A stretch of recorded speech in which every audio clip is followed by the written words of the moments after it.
Is Jim Jordan a terrorist legislator? And is war the reason we can't afford to cancel student debt? And what are the differences between the war in Israel versus the war in Ukraine? We'll answer these questions and more on today's episode of Good Take, Bad Take. Hey friends, welcome to this episode of Good Take, Bad Take. This is the show where we gather takes that we see in our social media feeds every week. We go through them, give our opinions on them, whether they are good or bad, and try and bolster our arguments. My name's Britt, and I'm here with Donnie. And before we get started, make sure to like, share, subscribe, all that good stuff. It helps us out. You can find us on Instagram at Good Take, Bad Take Pod, and on Twitter, YouTube at Good Bad Take Pod. Without further ado, let's get into some of these takes that we've seen. All right, the first one comes from Sean Strickland, UFC fighter, current middleweight champion, and he writes, "Oh man, I love war, especially when I'm not in it. Call me George Carlin. The pics of that innocent girl in the back of the truck makes my blood boil. I can't wait for the tanks to roll in and turn Gaza into a city of rubble. Send in the tanks. God, there's something sweet about hating someone to the point of wanting to watch them die that just feels amazing. Let's go, vengeance." And then he does some arrows pointed up, and he says, "And guess what? Palestinian people feel the same way. It's a shame that we all sit here and post flags and pick our sides, waiting to see some good pics of war and suffering. Breed your hate, post your flags, pick your side, be a pawn in a proxy war. Create a generation of amputees, create a generation of hate. When you see children with missing limbs, maybe you might get it. Actually, you won't. You will post a flag and pick a side. Bunch of monkeys acting like your most primitive instincts. You all make me sick. To be hated by you all is a compliment." And this is him responding to people when he said, hey, like maybe we shouldn't be supporting turning Gaza into, as he said, a city of rubble. He got a lot of hate for that. What do you think about his take? I think it's a good take.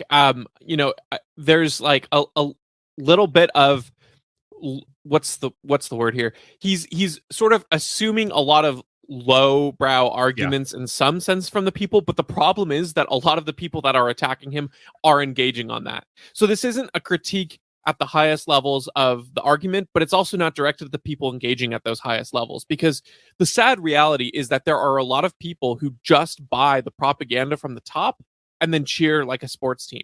And it's really gross when it's done in the way with war and human life on the line.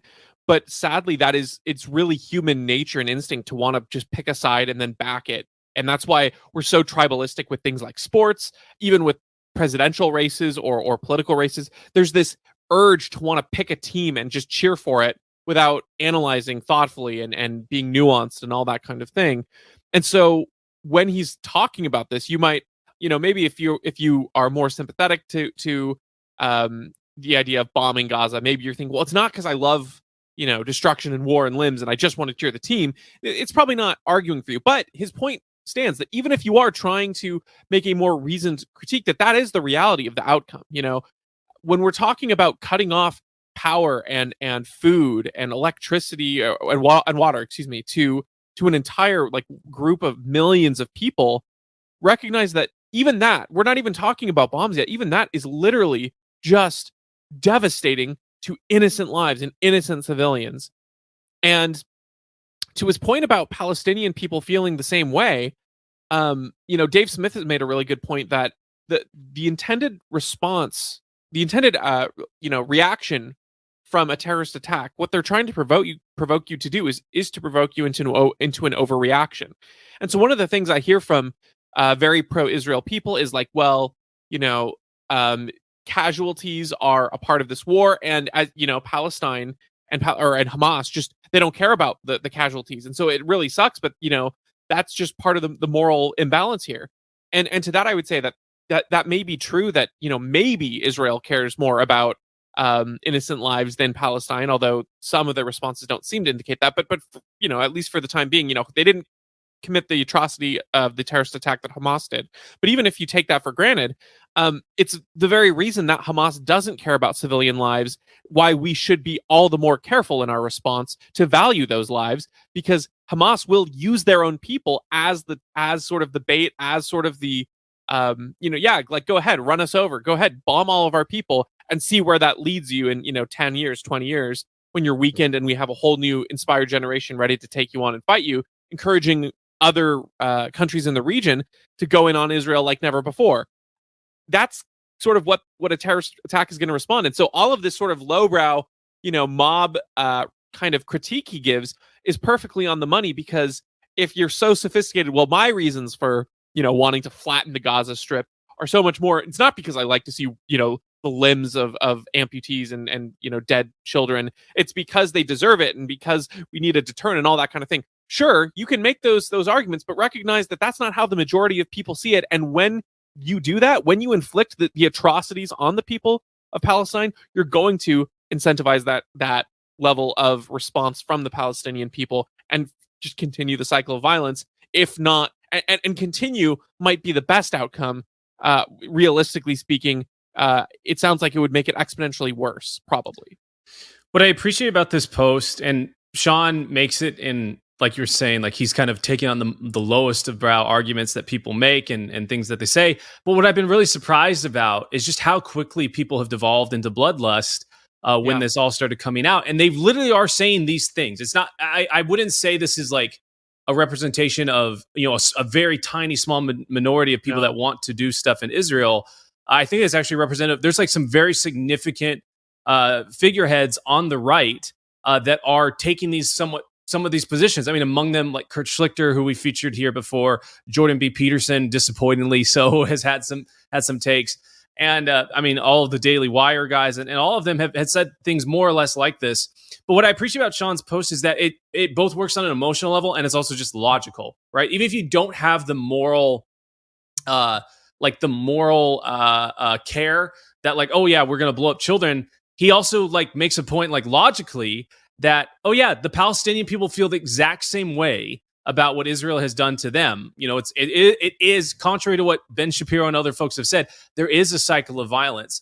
A lot of people, and we've talked about this before, like they think that history started on October 7th when Hamas went in and did all of the atrocities that they did. Obviously awful.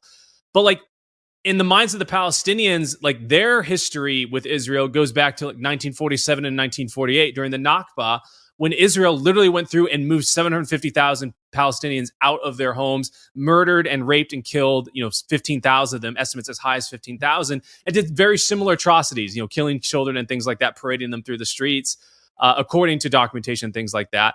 Obviously, through the fog of war, it could be a little bit difficult to see, but that should make the point, right? That it's really difficult to understand what's going on, and that there are awful things occurring on both sides, and that it's not just one side is bloodthirsty monsters and the other side is innocent and totally blameless. It's like, no, there's actually a really complicated history of situations and vengeance and cycles of aggression on both sides. And I remember my band used to work with this nonprofit out of Rwanda, and we were basically helping raise funds for. They had these various types of school programs over there, and during the Rwandan genocide, basically one side said like, "Hey, like you've taken all the wealth from us, we're going to kill all of you." And then at the end of the genocide, when it kind of all went out, they actually were given, the people that were committing those atrocities and genocide, a lot of them were given amnesty.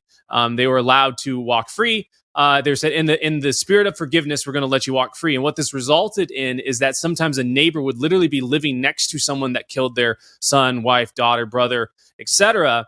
And the guy, his name was Christoph, the guy that we worked with, who was running this school program, was said, hey, look, like if we are going to avoid repeating a Rwandan genocide in 40, 50 years, like we have to teach forgiveness. We actually have to teach something about like, hey, we need to get out of this cycle. And that's not, I'm not advocating for, being totally rolled over or anything like that.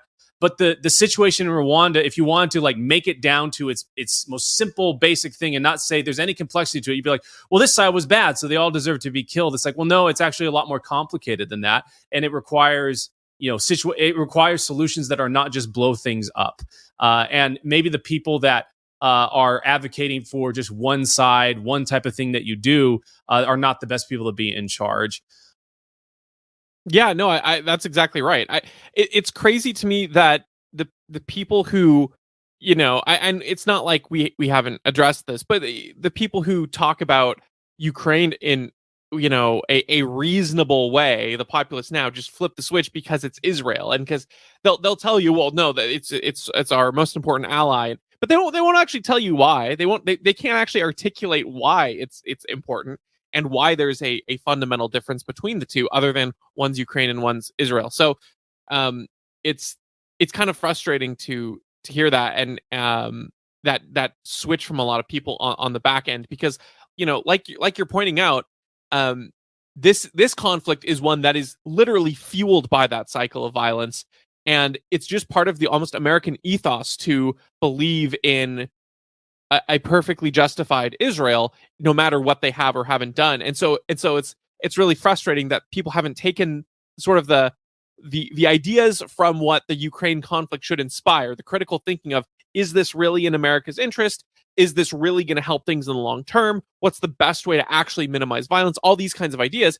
None of those have actually been implemented, unfortunately. And because of that, they're just all gung-ho on this again. And like you said, very bought into the bloodlust. It's not pleasant to say, but there unfortunately really is something about war that really gets people not excited, but kind of excited. I don't want to misspeak for a lot of people, but it really does cause a stir in people that really makes them want to go all in and get emotional without thinking about the true costs of things. I remember in college when we were living on the dorms together, speaking with one of our floor mates about this, because we were starting to see just some of the kind of SJW things going on at UW and various places. And I remember just talking with this guy about how it's like, oh man, like we kind of don't have a great evil. And because we have vacated so much of our morals and made it so relativistic, that when there is an opportunity, or we think that there's an opportunity to like go full in on something and claim that it is moral, like we kind of go overboard on that. And to me, like for the right at least, like this demonstrates how much they have vacated their seat of morals to power. And that like the second there's something that's given, it's like, oh, well, we can fully believe in this. We crave being able to have some sort of moral standpoint and moral position. It's like, oh, well, we're all in on Israel, uncompromising, non-shaking, like we support them. And it's like, no, there are moral positions to be about that, like being pro-life, protecting the innocent, making sure that you're living a good life at home and being faithful to your spouse if you're married, and a lot of these traditional values. But so many like Republicans that like espouse those things don't actually live up to them, and because they don't have like that moral framework, like the second something like this comes up, like they just identify as a chance to be moral, not necessarily because they actually have some principle that appears it. Because you and I both have a principle of like no innocent life should be taken. Like if you are doing some sort of act of aggression and someone that is innocent is caught up in that act of aggression, you are no longer defending yourself. You're actually aggressing. You're doing something wrong. You are actually guilty of doing something bad. And so that informs all of our decisions. When we look at Israel, we now have a little bit more of a nuanced view about it. It's like, yes, like Israel has a right to defend itself.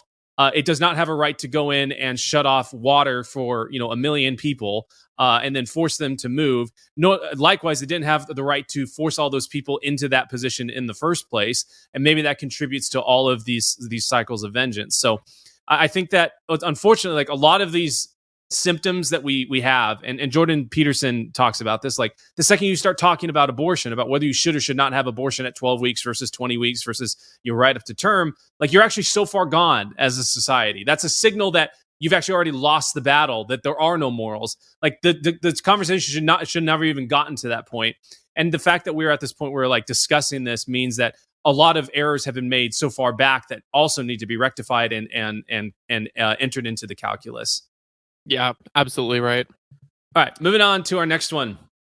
We've got Bill Kristol, and he's quoting John Boehner. And John Boehner, back whenever he wrote this, said, "Jordan was a terrorist as a legislator, a legislative terrorist. I just never saw a guy who spent more time tearing things apart, never building anything, never putting anything together." What do you think about Mr. John Boehner's statement? Yeah, so this is in regards to Jim Jordan, who right now is about 5 to 8 votes away from potentially becoming Speaker of the House. John Boehner, of course, was a former Speaker of the House. And it's very funny to see this. So, I mean, there's just a lot of levels to this that make me laugh. The first being, it's Bill Kristol. So you're like, okay, so whatever his take is here, I'm probably going with the opposite is the right way to go about here. Bill Kristol's notoriously wrong on almost every single thing. So that's a good first signal. Second, it's very funny that Bill Kristol's quoting John Boehner as if John Boehner has some great legacy to stand on. Boehner was a terrible Speaker of the House. He, I think, was probably the one who started weaponizing committee placements more than any other speaker before him, where if there was any sort of independent thought within the Republican Party, he'd strip you of your committee assignments and make it harder for you to have any sort of authority in the House to be able to pass along good legislation. He consolidated things to make it so that only his connected friends could get good bills that they would want through. Just a terrible human, really, when you think about it. A terrible leader. Also notoriously had so many, shutdown battles and whatever, and just compromised on all kinds of spending bills at the time, which were unprecedented. So just a no one remarkable, no one who you could look at and think, this is a leader of integrity, or this is a leader who made difficult choices and came out on the right side. Because let's put our personal bias aside and look at someone like Ronald Reagan, Winston Churchill, even Abraham Lincoln, where it's like, I may not agree with these people. In fact, I think Abraham Lincoln was pretty terrible, but there are perspectives in which you can view them as heroic people in at least a sense, right? So I don't agree with Lincoln. I think he was very calculated and cold and broke the Constitution. But there is a perspective with which you could view him as, well, he fought against a lot of public sentiment at the time, and he made difficult decisions that were in a challenging time, led ultimately to a victory. Now, again, whether you think the costs are worth it or not, whatever. It's the same way you can admire Genghis Khan, right? Yeah, exactly. Right. There are things to admire. He inspired a level of respect in a certain way, at the very least.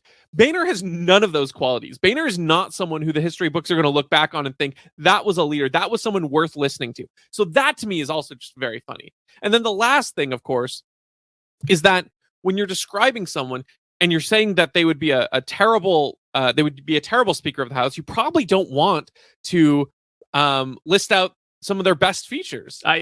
Exactly. Yeah, that's what I was gonna say. I was gonna say, it's like, well, man, you're selling me on him, man. Like you're telling me that he always tore down all of the bad bills that you tried to put to the floor and you sponsored, that he never built anything, that he was always, in the sea of congressmen trying to make the government bigger and expanding it, he was the lone one standing for tearing it apart. Like, oh, get me on board. I wish that was true. It's not actually true. But regardless, it's always funny to me how these and this happens in any group or group that forms with a bunch of elites.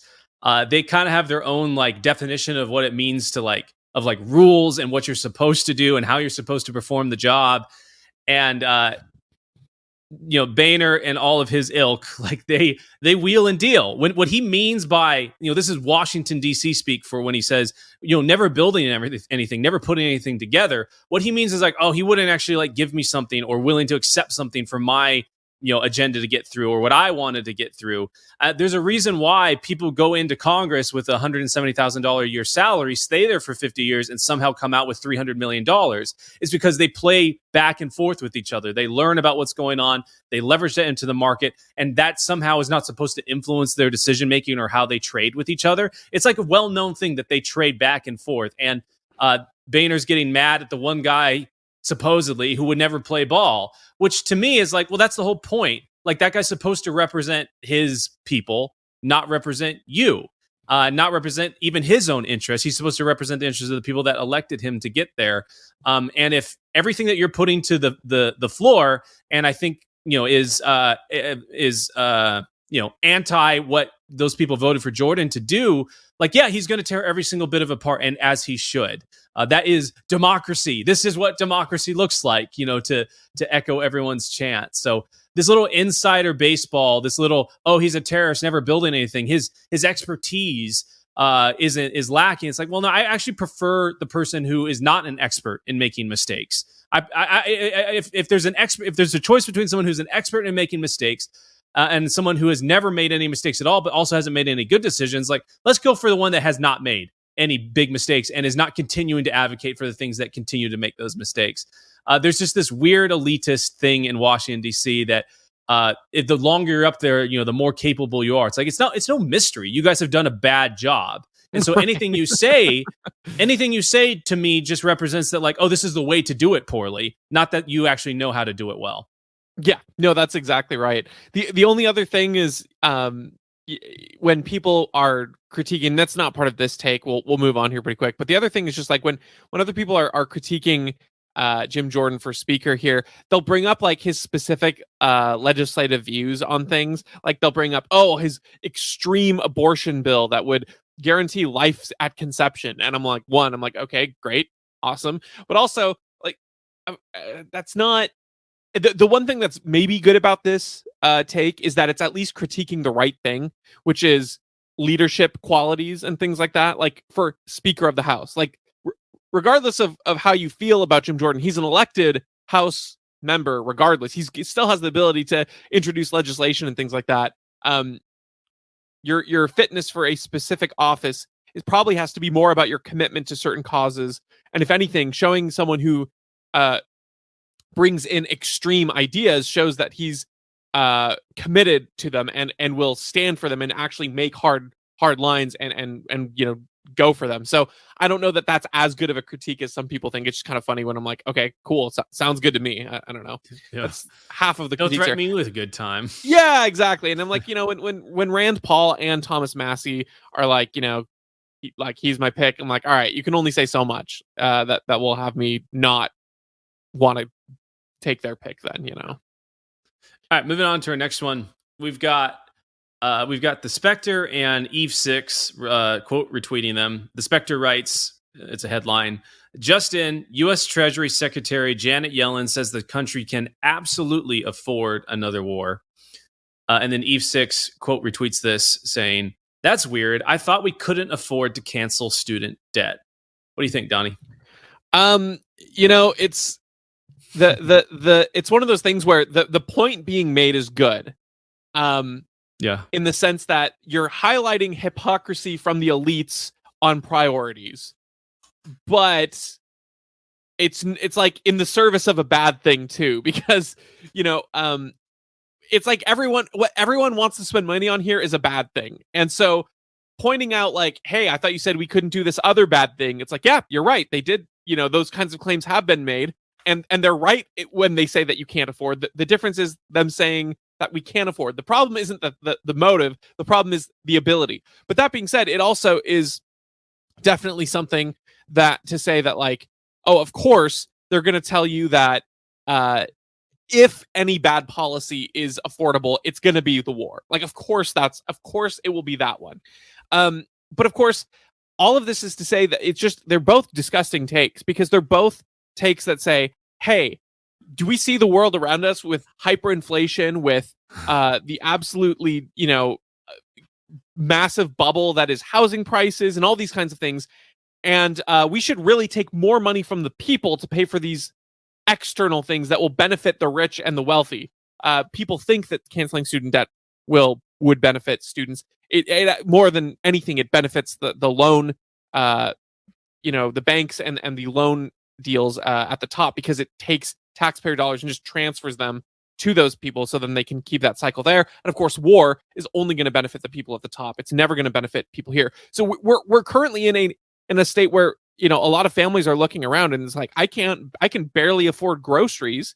The same budget that I had just like 4 years ago does not go nearly the same distance that it does today by insane amounts.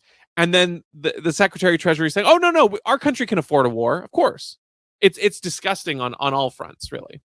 Yeah, I remember hearing a lot of this on this quote on various podcasts about how war is the health of the state. It's a quote by a guy named Randolph Bourne, and he was writing about the world wars. And like this take is like you said, the point is good in that like, oh yeah, the elites will say, oh yeah, we can't afford to cancel student debt, we can't do this, can't do that, but we can go to war.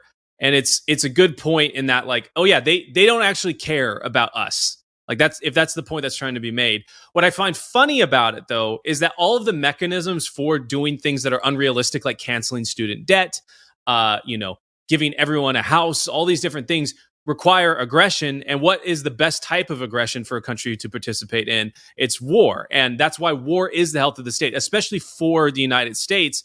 If you look into things like the petrodollar and how that economically functions and positions us in the world, like it almost requires us to be at war for us to be able to print this money. The only reason that we can continue to print the money that we are printing, which is what we would use to cancel student debt, is because it is backed by the U.S. military. Nothing else backs it. We don't have any gold backing it. We don't have any, silver backing it. We don't have any housing. We don't have any actual materials that are tied to our U.S. dollar that if someone has a U.S. dollar, they can turn it in and exchange it for it. The thing that backs it is, hey, if you stop using this, you are probably going to end up on our hit list and we're going to come invade you and flatten you. And so when Janet Yellen says that the country can absolutely afford another war, I mean, she might as well actually be saying that, like, oh, we need to do another war if we want to cancel student debt. Because the only way that you're going to cancel student debt, and student debt is services that have been rendered. They've borrowed money, borrowed resources, services have been rendered. Now there's an outstanding amount that must be given to someone. It must be given back with interest, ideally. How are you going to do that if people have gotten degrees that have totally been destroyed in value? It's like, well, we have to print the money. Well, if you want to print the money, then you have to enforce the value of that money across the world. And so that's this weird conundrum that I find a lot of these leftists in, who want to be anti-war, but then want to be pro-cancel student debt, pro-welfare state. It's like, you can't fund these things without the U.S. military machine. I mean, I know they'll say like, oh, well, it takes the biggest amount of our budget. Well, it's like, yeah, it has to take the biggest amount of our budget because we literally have to enforce this hegemony across the entire world in order for our printing press to work. And if the printing press doesn't work, guess what? You don't get all of these things that you are looking to get. You actually have to produce value. We don't produce things really anymore here, at least at the scale that could justify our standard of living. We just export and say, hey, you have to trade in US dollars if you're going to buy oil. And that makes it so that everyone wants US dollars, which means that we can just print unlimited amounts of it and afford our lifestyle. But the time is coming, and it probably will be soon, when a lot of these countries, I mean, I know you've probably seen the thing with like BRICS, like these alternative standardized currencies for purchasing oil and other commodities is coming down the pipe. And eventually we're not going to have and enjoy that status anymore.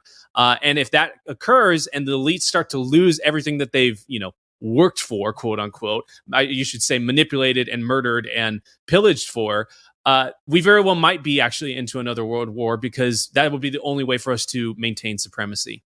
Yeah, and just the last thing I'll say is the entire premise upon which we're in this fiat currency was, it's just a goofy, sort of like Lucy and Charlie Brown with the football, where the US said, hey, we'll be the world's global reserve currency because we're backed by gold. And then the moment, I think it was France, was like, okay, well, now we want to exchange the dollar, our currency, for the gold reserves that you have, because you said the whole reason why we're going to the dollar as the global reserve currency was because it was backed by gold. We'd like to cash out now. And then the US said, no, you can't do that. Look at them. They're trying to manipulate the money markets. And then we got to get off this gold standard. And then we go on to this other standard. And it's like, people who think, oh, the U.S. would never be so heinous. It's like, we break our word all the time. And it's not an indictment on the values of the United States that it was founded on, the people of the United States. It's purely the people in power and in government who have no check on them to do these kinds of things. And the problem is, it's, the whole reason the U.S. could even say, no, we're not going to do that, and we're going to go to a fiat currency, is because of the fear of the U.S. military. Yeah. We rule by fear and we rule by empire. And, at a certain point, even if you think that the general worldview of a modern civilization in the United States is less barbaric than another country, you have to recognize that the U.S. government does very evil things and does heinous lying and deception all the time. And our entire modern dollar system is kind of based on that. All right, moving on to our next one. We've got Nina Turner, and on the topic of money, she tweets out a picture that writes, Denver experimented with giving people $1,000 a month. It reduced homelessness and increased full-time employment, a study found. And she retweeted this saying, the solution to poverty is money. Simple. The solution to hunger is food. I was just about to say that. Yeah. So it's just it's easy, Brett. Policy making isn't hard. All you have to do is just give people dollar bills. This, of course, is a very shallow look. I don't know what the time the time spans of this program was, in how long it lasted and how long ago it was implemented. I'd like to know that, because my initial thoughts are, yeah, in the interim, if the moment you start dropping something that initially seems like it has value, like $1,000, right? Like if $1,000 just sort of apparated in midair in front of me right now, that would, give me that perceived value to everyone else around. In the same way where it's like, if I found, let's say we had a local economy that was using gold as our standard, and we were all self-contained. If I just found a massive cave with just a massive pile of gold, I could start one by one taking out, a gold bar here and there, and start dropping it into our economy, and start benefiting from that immediately. The problem is, over time, as that continues to happen, and as that gold makes its way through in circulation, people realize, you know what? I have a lot of gold now. I don't really need more gold. There's actually a lot more gold than there once was. And then, in order to get that same loaf of bread, you need a little bit more gold, because you need to make it more worthwhile. It's really, inflation is almost the opposite of sort of marginal utility, where marginal utility theory explains how, if you have a can of Coke, the next can of Coke that you get is not quite as valuable because you have a can of Coke. And in the same way that the 56th can of Coke that you have is not as valuable as that second can of Coke was to you, right? There's a marginal value the more you have of something in that way. And that's true of currency just as much as anything else. And so, I don't know what the time frame of this, but the reducing homelessness and unemployment, or finding full-time employment in the short term, that I don't doubt that those things could, in the very short term, be somewhat alleviated until the market adjusts for it, and they recognize how the economy is and how the economy moves.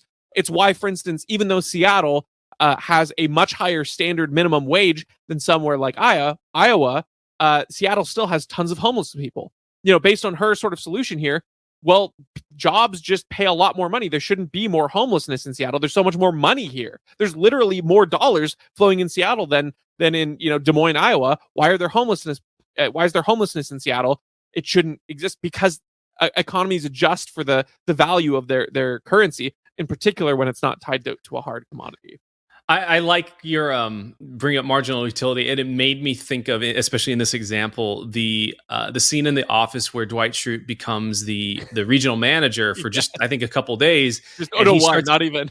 Like one, and he issues Schrute bucks. Dwight Schrute bucks, and they have a picture of his face on it, and he says, "Hey, if you get 100 of these, you can have an extra 5-minute break each day." And he's really excited about his homegrown currency that he's made, and he tells Stanley, one of the employees, says, "Hey, if you go do this for me, I'll give you 100 Schrute bucks." And Stanley goes, "I'll give you 1,000,000 Stanley nickels if you just leave me alone." and Dwight goes, "Well, what's the ratio of Stanley nickels to Schrute bucks?" And Stanley goes, he's like, "Well, it's the same ratio as unicorns to leprechauns." And for me, like, it doesn't matter. Like, all of this is made up. Like, you're not actually offering me anything that I want. It is of no marginal utility to me for that Schrute buck to be given to me. I don't want another 5-minute break. I want to be able to do whatever he was doing, and I can't recall off the top of my head what it is. And it's the same way with Nina Turner, what she's saying here. It's like, you could go in, and my dad has like $1 trillion bill from some Asian country that he visited that had really high inflation. And he keeps it in his room, and he shows it to me. He showed it to me when I was young. He's like, "Look, like, this is like $1 trillion bill, but they had to print a bunch of these because they devalued their currency." It's like, I could bring that in here and say, "Hey, this is worth $1 trillion. Like, I should be able to give this to you, and you give me your house." It's like, well, no, that's not how that works. Like, what it works is that I value whatever you're offering to me more than what I value my house at. And if you just keep giving, like you were saying, giving out money, eventually people have so much of it that they're like, well, this is not worth as much as it used to be. And like you're saying with Seattle, I remember when they did the $15 an hour minimum wage law. And like, I think in like 2 or 3 months, people were like, "Oh, well, prices haven't risen like everyone said." And it's like, okay, now we're a couple years down the line and prices are way worse than they've ever been. And now we're advocating for another raise in the minimum wage. We have to do it again because the standard of living has risen. And like, oh my gosh, what are we going to ever do about this? It's like, oh yeah, it's because your time horizon that you look at these things and where you drop the money is not far enough. In the same way that the people who received the stimulus from the COVID CARES Act benefited the most, the people who get the money the first receive the most value from it. It's the same thing with any sort of minimum wage or dropping any money anywhere. Eventually, you have to produce stuff to have stuff. If you're not producing stuff, eventually there's going to be not enough stuff. And the people that do have that stuff are not going to want to trade for your paper money that means nothing to them. Because at the end of the day, what you want is the stuff. You don't actually want the money. You just want what it represents. And if it represents less and less, who cares? Yeah. Well, and even, the funny thing is the time preference that people have, it's some of it is they don't look far enough. And then sometimes they just ignore when the signs are literally in front of them. When the mandatory overtime, like hazard pay, during COVID dropped in Seattle.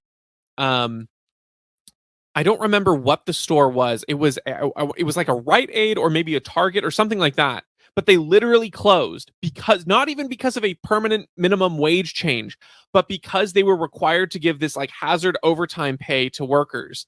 And there was a congressional hearing. I think it was with our U.S. House of Representative members, and my colleague testified before them saying, no, this did hurt small businesses. This business literally said, because of this, we're going out of business. So some of it's literally just willful ignorance, even when they're within the time frames. They just don't listen to people. They say, oh, they're just like scapegoating because they're a greedy business owner and they don't want to pay their employees. And it's like, no, there are real costs to things. Yeah. So I don't know. It's very funny. And just to round out our sitcom references, when it comes to this take, the other scene that comes to mind for me with this is, if you've ever watched It's Always Sunny in Philadelphia, there's a whole episode where they try to make Patty bucks. I think it's because their Patty's Pub is their place, and they hand out these dollars that are redeemable for drinks, and their whole thing's, we'll get money flowing in the economy, and they'll have the dollars and then they'll come in, turn in for drinks, and then after the first day they're like, okay, well, the good news is we got all of our Patty bucks back. And they're like, okay, so, but did we make any money? They're like, well, no, because they turned them all in for these drinks. And they're like, oh, it's like, but don't worry, we'll hand them out again.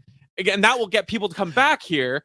And it's like, that's just what it feels like this is, right? It's like, you're giving out the goods right now. You're giving out the $1,000 and people are like, okay, great. We'll take the housing and we'll get, get all the other goods we need. But eventually, that extra $1,000 that you printed out of nothing, it ends up in someone's lap, and then they've gained nothing from it. So you haven't created anything of value by creating the $1,000.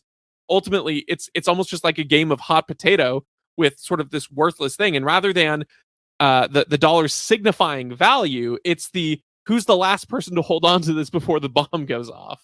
Exactly. All right, moving on to our last one. We've got Charlie Kirk, and he writes, Israel is not Ukraine. The war in Ukraine is an endless war. Ukraine will never defeat Russia, no matter how much money or how many weapons we give them. There's no clear plan for winning the war. Ukraine is profoundly corrupt, and we have no idea where the money goes and who is siphoning it off. To top it all off, Ukraine's war goals include seizing regions like Crimea, regions that are ethnically Russian, speak Russian, and want to be part of Russia. The war with Hamas is not an endless war. The objective is clear: destroy Hamas and install a government in Gaza that doesn't embrace genocide as a founding principle. There are 1,000 other reasons why the two are different. Israel is America's #1 ally in the Middle East. Israel is the birthplace of Judaism and Christianity. Israel protects the Holy Land. Israel is a real democracy, and it shares critical intelligence with the U.S. I'm not advocating for direct U.S. involvement, but strategically, this is much clearer. Israel can win. Oh my gosh. I don't know how to take all these different things on, because I really hate this movie, but it does make me think of the Luke Skywalker line from Last Jedi. It was like, amazing. Everything you just said was wrong, Yes. know? And it's like, okay, first of all, okay, I guess we'll just kind of go from the top. Otherwise I'll have an aneurysm here. The war in Ukraine is an endless war. What do you think the last, since Israel's inception as a country has been? Like, the whole point of that the pro-Israeli lobby uses in so much is that, since the moment Israel was formed, they've been attacked by their neighbors. And they argue it was, entirely unprovoked or whatever. But you can't have it both ways. You can't say, oh, well, the difference here is that Ukraine is an endless war and Israel's is not an endless war. It's just literally been going on for like every day that Israel has existed. It's like, what are you talking about? If anything, there's a much clearer idea that the Ukrainian war would be something that you would stop because of the idea of like nuclear interference and that they're encroaching on territory that wasn't theirs from, I don't know. Like, to me, they're very negligible differences in that, and the fact that you're trying to make a distinction about it not being an endless war is just utterly bizarre to me, because part of so much of what they'll argue is that, there's an ideology in the Middle East that won't rest until Israel and Jews are destroyed. So you're telling me that doesn't count as an endless war? Like, as long as Israel survives, there will be people who attack them, according to these people, but somehow that won't count as an endless war? That to me is just baffling. And when it comes to all of the reasons why he continues talking about Ukraine, he's not wrong on a lot of these, right? Like, we don't know where the money goes. Ironically, I actually saw another take. I forgot to pull it, but it was talking about how actually the tracking that we were doing with arming Ukraine and money spent on Ukraine has been recommended for the U.S. to adopt for our own domestic tracking, because it's actually way better. And to that, I would say, yeah, that doesn't mean that it's good in Ukraine. That means that we're terrible at home, which we already knew. But so like there's a lot of this going on, and Ukraine's the other kind of thing is like with Ukraine, it's like there were regions that voted democratically to rejoin Russia or whatever. There are ties there too, but all of that doesn't.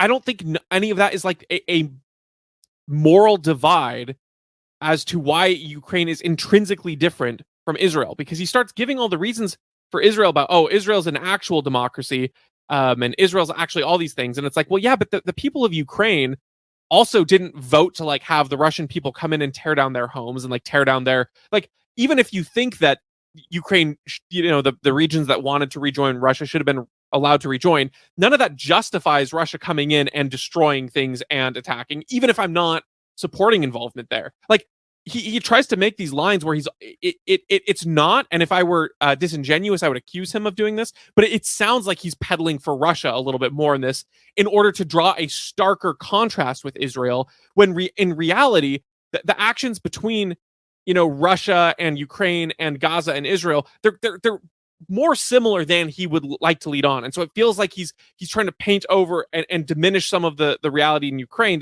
that I think it's like you have to grapple with and acknowledge. Like, I don't think it helps anyone to say we shouldn't go to war with Ukraine, and also what Russia did was totally fine and nothing done there was wrong. That doesn't help anyone. And it feels like he's a little bit more leaning into that in order to highlight, these supposed differences. I'll let you. Yeah, I mean, this is the embodiment of the gymnastics meme, right? Where it's like there's the one thing, it's like, killing innocents is bad. Aggressing on people that have nothing to do against you is bad. And there's, 3 steps to it. And then there's the Charlie Kirk justifying war in Israel gymnastics meme. And he's doing all these flips. And that's what this whole text block is. One of the funniest parts of it to me is his second paragraph, where he's like, like you're saying, it's not an endless war. We have a clear objective. We want to destroy the bad guys and install a government full of good guys. It's like, where have I heard that before? Oh, yeah, the last endless war we were in Afghanistan and Iraq, where we were saying like, oh, yeah, like, we're going to destroy the bad guys. It's easy. We're going to go in there, destroy them, and set up a Western democracy. Thinking that in, 5 years or 3 years and a bunch of gunpowder, that we can undo thousands of years of tradition and morals and things that people deeply hold there, beliefs that people deeply hold there, that took, 600 years here in the United States and in the West to actually develop. People forget that, when the Magna Carta was signed, it's like, oh yeah, Magna Carta was signed, and then the next year, the U.S. Constitution came out. Like, the upgrade happened right away. It's like, no, it took a couple hundred years for the West that has these great ideals of democracy and republicanism and all this stuff and individual rights. It was a big cultural shift, but it took a long time. Do you think that you're going to be able to replicate that in only a couple years in a country that doesn't have those types of ideals. Specifically, talk about Afghanistan and Iraq. And then you think about that now with Hamas and the Gaza Strip and the Palestinians, people that have, like we talked about earlier in this episode, lots of deeply held resentment, where they literally know people that have been killed in the Nakba and in other types of atrocities by Israel, that have had their homes that they can probably even see from their house in Gaza, that were taken from them and given to someone else. Like, no, you're not going to be able to put in a government that is good in that way. And how do I know that? Because it was already been tried. Hamas was put into power and in control by the Israelis, by the United States, urging there to be certain types of elections. And they wanted Hamas in there because they're like, well, we can use Hamas as a wedge against the Palestinian Authority, because if they are crazy and they come into power, no one is going to deal with them on the international stage. So all of our regime change, like Charlie Kirk Miles will say, like, oh no, like the war with Hamas is not an endless war, it's just regime change. And it's like, well, we all know what that means. Regime change is an endless war. It's never possible. It's not going to happen. The other aspect of this that's really frustrating, is this belief that like Israel is a real democracy. And this might get me in a little bit of trouble, but it's like, okay, Israel's a real democracy. Is Gaza and, the West Bank, places controlled by the Palestinians, does that mean it's a different country? And it's like, no, it's not a different country. They're not allowed a vote in the UN. They're not allowed a seat at the table. So, okay, so then they're a part of Israel. It's like, yeah, they're part of Israel. Okay, well, they're forced to not be able to come and go, and they have all of their food and water controlled by Israel, and they are at a big power differential. They don't actually have a seat at the table in the government in Israel, and they make up 5 million people, in this little strip of land. So how is Israel a real democracy if they have a portion of people, a large portion, millions of people, that are not able to actually have any say in anything? And yeah, I know you can get into, well, they forfeited that right when they did this on October 7th or did that back in 2014 or whatever. But the fact of the matter stands that, like, at some point, they were not the aggressors, and they felt like they had to aggress because they felt like they were being occupied. And people don't want to reconcile or deal with that. And so it's like, yeah, Israel might be a democracy for some people, but it's not obviously a democracy for the Palestinians because they have no say. And so, at that point, like, if not everyone has a say, then is it a real democracy? I don't even really like democracy, but I just take real issue with that. And that's usually what people say as like, well, Israel is America's number one ally in the Middle East because they're the only democracy. It's like, no, like if what Israel did was being done in Jordan or in Lebanon towards Christians or Jews, where they literally segmented off several million of them, said, you don't have any rights, you can't come and go, you can't fish off of your coast, you can't actually, feed your families, and you have no right to sit at the table and vote. Like, we'd be up in arms about that. We'd recognize it for what it is. But for some reason, because it's Israel and there's some sort of entrenched interest within certain members of the politicians, like, we kind of just turn a blind eye to it. Yeah, well, and you know who also was democratically elected? Hamas. Yeah, like as if it was a democracy. Like that's not a moral statement. It really isn't. Are we going to pretend that if Israel was a monarchy, that we wouldn't be supporting Israel over Hamas just because Hamas is a democracy and Israel is a monarchy? Like, what an absurd notion and what an absurd premise that is. Of course, the funny thing is when you're talking about, Hamas is not an endless war. There's a clear objective. Where have we heard that before? I almost thought you were going to say when we were talking about the PLO, like, and creating Hamas, it's just fair.